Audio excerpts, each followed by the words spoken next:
Hi folks, this is Jason of Samuel Zwemer Theological Seminary. Hope you're all okay today. I'm just going to share with you a story of the founding of the American Dictionary of the English Language by Noah Webster, or Webster's Dictionary.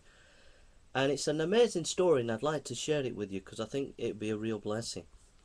And I'm going to read it out. It starts with the Ivy League colleges of an earlier era, most of them at one time evangelical in purpose, turned out a long parade of graduates who rose to prominence in law, politics, education, and other fields. They played a great part in shaping the heart and mind of America during its formative years.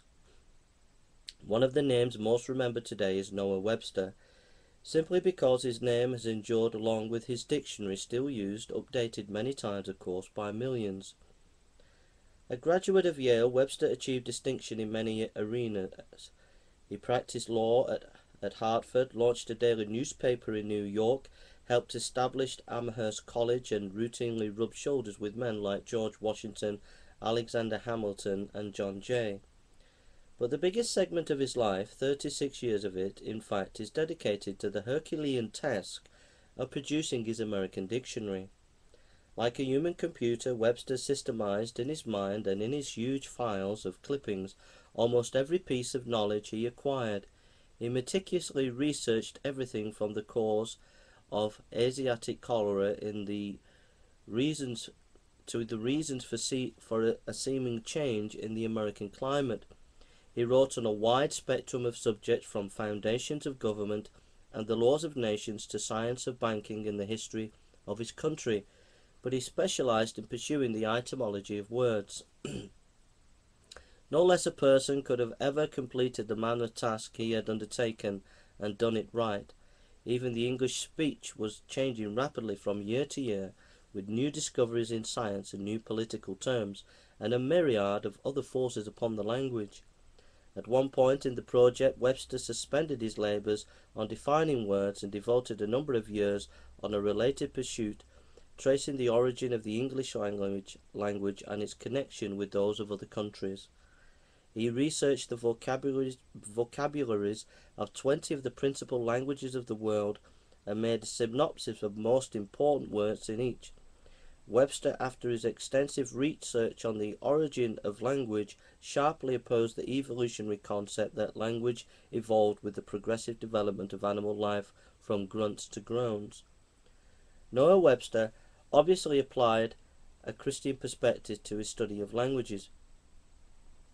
From his youth, he respected religion, took a high view on the inspiration of the scriptures, and set out from Yale to pursue a course of virtue through life, to perform every moral and social duty with scrupulous exactness. But at the age of 40 he began to confide that perhaps he was resting his beliefs more on his accomplishments than on the simple grace of God. He had been earnest in his endeavours and active for social good, but was this enough? At this point he took up an earnest study of the Bible with the same meticulous care and complete honesty that characterized the man himself, and as he advanced, his objections to the simple gospel fell one by one, until one evening he cast himself down before God, confessed his sins, and implored pardon through the merits of the Redeemer alone. The next morning he called his family together and with deep emotion told them that for years he had neglected one of his most important duties as their parent and head, family prayer. After reading the scriptures, he led his family to the throne of grace, a habit he continued until his death years later. He made a public profession in April 1808, and 3 daughters soon followed with decisions of their own. Webster continued in his daily study of the scriptures over the years, despite the demands of his time, in completing the American dictionary, and certain definitions in those earlier editions reflect his Christian stance. The tall, slender Noah Webster walked with a light and elastic step until the time of his death at 85.